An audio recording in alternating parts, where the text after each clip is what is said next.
Okay, hello everyone, and welcome to From Dabbling to Doing, how advisors are quietly embracing AI. I am here with Sean Bailey, Horsesmouth editor-in-chief and the lead creator of our AI workshops that we put on for financial advisors. Sean, thank you for joining me And Doug? today. We're here to discuss the results of a survey we've conducted on how financial advisors are using AI.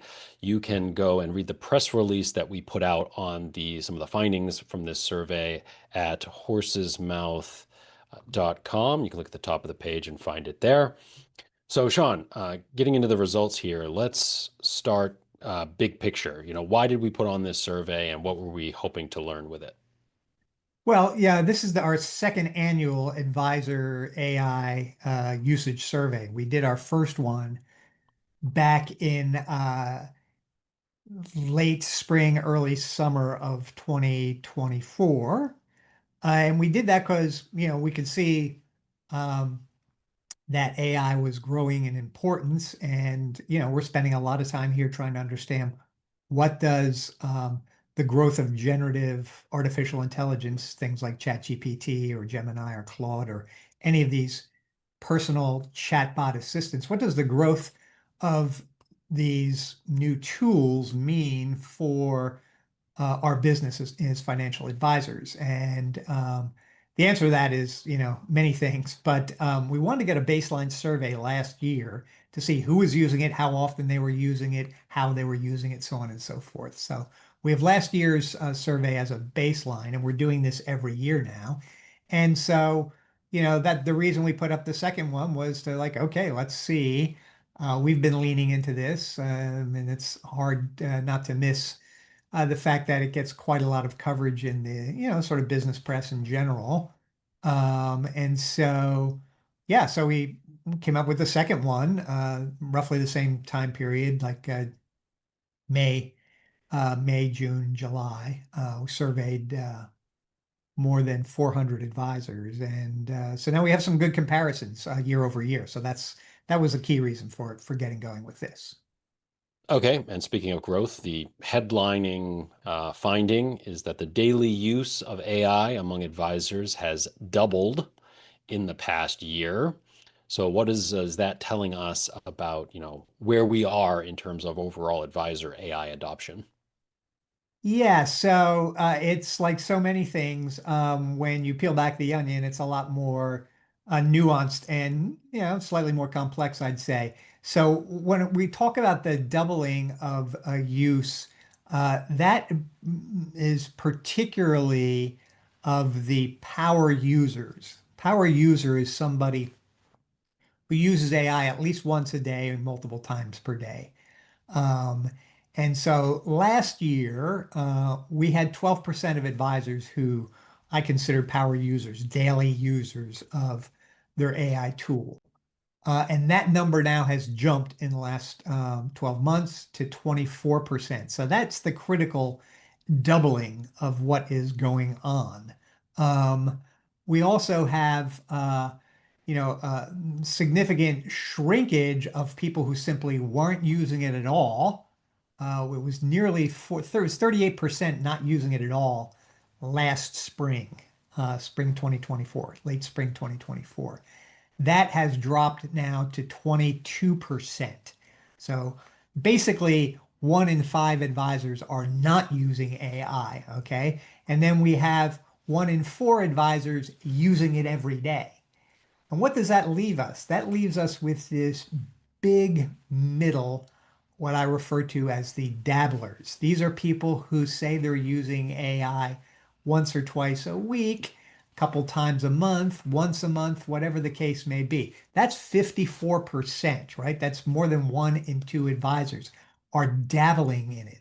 And, the reason that that is so what it tells me about the adoption curve is that we are seeing movement, and that is good, right? We've because last year's dabblers, some significant percentage of them went on to become daily users. And to me, um, uh, it's only when you're using AI on a daily basis. When I encounter an advisor who is using it on a daily basis, that tells me they're over the hump. They have really recognized how powerful um, these, uh, these GPTs, general pre-trained transformers, is the technology, and it's basically, this powerful new thing that is giving computers the ability to talk back and forth with us and to have deep and meaningful conversations. And so we see um, it's only then that people become a daily user, because you'd be crazy not to once you realize that you can have deep and important, strategic and tactical conversations about your life and about your business and about practically anything with these tools. Um, and then when you realize that, it's simply integrated, you integrate it into your daily workflow, your daily habit or practice as doing your job, right? So that is one aspect of it, but the other angle is this massive middle of people who are dabbling in it, and I'm encouraged that that means that we have more people through our programs who we I can have the opportunity to.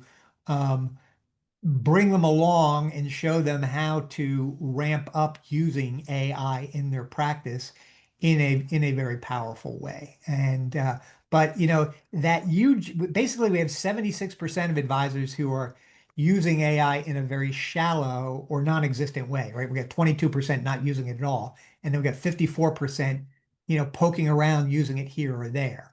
And uh, and then we have the trend of the doubling of the power users. So this is all very fluid right now, but it's very hopeful to me because I think everybody should be using this in their business. And so that was probably one of the key standouts of the results for the 2025 usage survey. So, from the opportunity side of things, based on the survey, what do you think are the most promising ways that advisors can use AI to grow their practice? I mean, we know that there are some power users, but there's plenty of dabblers. What are the ways that they can focus on to use AI in growing their practices? Yeah, well, uh, simply leveraging the tool to collect the time savings dividend is important, and we see that happening significantly with the number of advisors who are, um, using AI to draft emails, right? The drafting of your email, whether it's a proposal to a would-be client, a prospect, or whether it's a delicate planning or investment situation, follow-up email with one of your clients.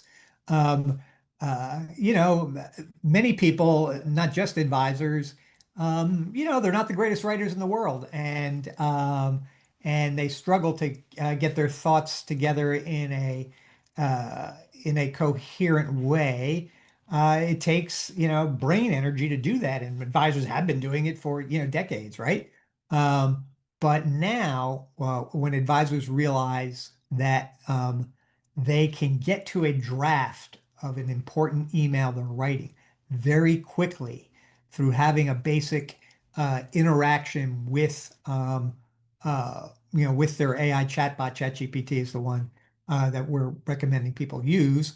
But of course, there are others as well, including Copilot, which is derivative of ChatGPT. So all the things we teach people about ChatGPT, apply to all the models, and of course, definitely apply to Copilot. But anyway, when people can use these tools to get a draft going very quickly and a meaningful draft too, yeah, that's a huge time savings, right? So that's one thing that we see going on quite a lot. The other really big thing is, more and more people are using it on the note, the summarizing of their client meeting notes, right? Sit down with a client, they come in for a quarterly review or whatever the case may be, um, and you're either taking notes by hand or you're recording the interview with the permission of everybody involved, and then you're using the transcript later. Either way, from a transcript or from handwritten notes, the AI can um, help you get a very organized and detailed summary of your meeting with the client. That again is a draft that you still have to spend some time fixing, updating, proofreading at a minimum before you drop it into your CRM, and then likewise then use it to write a follow-up email, um, to the people who are ever in the meeting. So those are a couple other examples. Those are two examples there. The other one that we see quite a lot is that advisors, listen, our industry is complex. It's filled with a lot of jargon.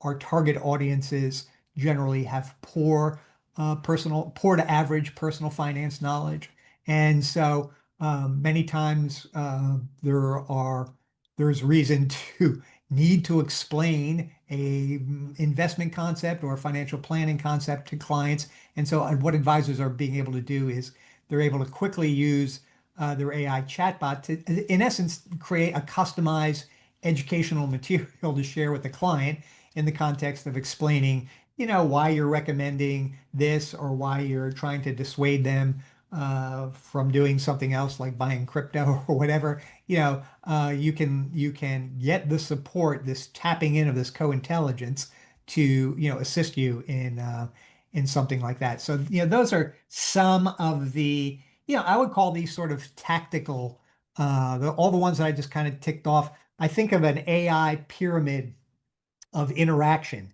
and it's got three levels. And so at the base level are really fairly simple day-to-day stuff. And at the middle level is kind of creating content, maybe those longer important emails. And then at the top is this sort of strategic understanding how to have deep strategic conversations with the AI about any particular challenge or struggle that you're facing. And so um, those are where I see, a lot of the activities at the lower portion of that pyramid, down there with the kind of daily emails, writing assistance, simplifying concepts, that sort of thing. But there's a lot of room for advisors to grow, and the power users are already up into the middle realm and the top realm of this pyramid. Well, on the flip side of things, for the advisors who maybe have their head in the sand a bit and they're putting off diving in and learning these AI tools, are they at risk for falling behind, or can they still afford to take the wait and see approach at this point? Yeah, I think uh, they're at risk of falling behind, I think, at this point. It's not too late to start, of course, but and the reason I say that is kind of what I was just mentioning. It's that when you start to use the tool, there are those elements that you're working with at the bottom of the pyramid. But as you start to use the tool, the AI chatbots, and you understand some of the nuances of communicating with these tools so that you're able to get much better results from them. Uh, that is something I call a context epiphany. When people understand that, oh, I can guide this AI in terms of its results. It's not a search engine. It's really a collaborative co-intelligence. The way that I can do that effectively is by engaging the tool and sharing the context around whatever particular issue or topic or question you have. And when you do that, you get really great results. And it kind of brings you up into, a whole new perspective on how to use that. Okay. That only happens after you've had some training and some use with these AI tools. And so it's not too late at all for advisors to get involved, but the ones who have already done that and kind of, you know, moved on and experienced their context epiphany, and now are really using it powerfully, are, they're getting a lot more done, and they've got a leg up on their competitors. So I think uh, that I would not wait too much longer. And don't be concerned that things are changing so fast that if you get involved now, what you learn is not going to be useful 12 or 24 months from now. Um, I've been in this, up to my eyeballs for the last 2.5 years, and hardly any of what I have learned in that time has become obsolete. Yes, there are all sorts of new tools and applications, but we all need this sort of baseline, foundational sort of knowledge and experience using the AI tool in order to be able to use it really effectively. And so the other thing about that is there are a lot of people, for those advisors who are taking a wait and see approach, um, that is being reinforced, unfortunately, by people in our industry who are making pronouncements constantly, really, over the last 2 years. I can count many, many, people, financial advisor, experts, et cetera, in this field who are saying AI is too hyped. It won't be useful for advisors for a couple of more years. They've literally been saying that over and over again for the last 2 years. And when I hear someone say that, I am absolutely gobsmacked. And I worry about advisors who hear that from these industry gurus and accept it as the truth because it is completely wrong. And I can only presume that anyone who is saying to a financial advisor, yeah, this stuff is really not going to be terribly useful for you for another year or two. If I hear someone say that, I can only presume that that person really hasn't been trained on how to use AI. Because we've trained, I think, 150 advisors in our, in-depth 4-week training programs over the last 12 months. And they are using AI, to great use and effectiveness within their practice. And anybody who's saying, gee, this can't really help you out for another year or two, don't buy that, okay? This isn't being overhyped. The people who are saying it is too hyped are the ones that are doing you a disservice. And so it's this AI education as a strategic imperative is actually something that the White House has put out this year. But guess what? The White House put it out a year ago also. Both Biden and Trump have said that for this country to succeed going forward, businesses, students, educators, professionals, everybody needs AI education. It's there, they're saying it, and it's absolutely true. And so I'll get off my hobby horse there, but when I do hear these industry gurus saying, no, it's still not really there, it'll help you in another year or two. Yeah, I'm just gobsmacked by that. So anyway, the truth is, advisors need education, and really the way that I recommend people do it is to come and join our AI-powered financial advisor program. We're going to be having 3 flights of this class this fall, one starting late September, another starting late October, and another starting in November.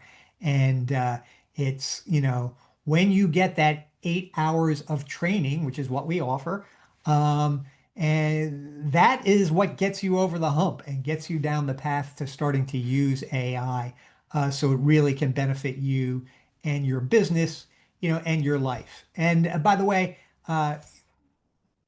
Ethan Mollick, who's a professor at the Wharton School, University of Pennsylvania, professor of innovation, he's really been leaning into AI. He's written a great book called Co-Intelligence, and he says that, it takes about 8 to 10 hours of really using AI for a professional to become skilled enough to really, have those kinds of insights about how they can start applying this to their business. And I'll also point out, by the way, Doug, 2 months ago, uh, The Ohio State University made a public pronouncement. All new students at Ohio State will be trained on how to use AI as part of the core curriculum that they need to graduate from Ohio State.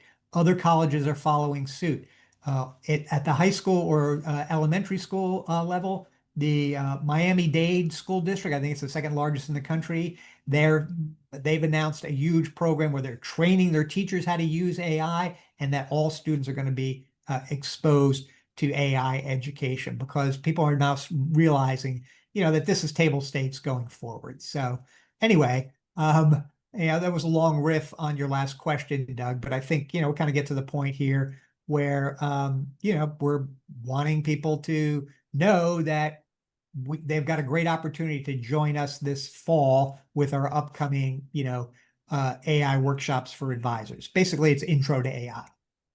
Yep, and you can find a full agenda curriculum at horsesmouth.com/AI. So go there to learn more and to join us starting next month. And then, of course, also for those of you who want to learn more about what we found from our advisor AI adoption survey, you can go to horsesmouth.com and there'll be a banner at the top for you to click and read the press release that has more of those findings. So, Sean, thank you for joining me today, and we'll be back. We'll be back soon with more about how advisors are using AI to improve their businesses. All right, Doug, thanks so much. Take care, everybody.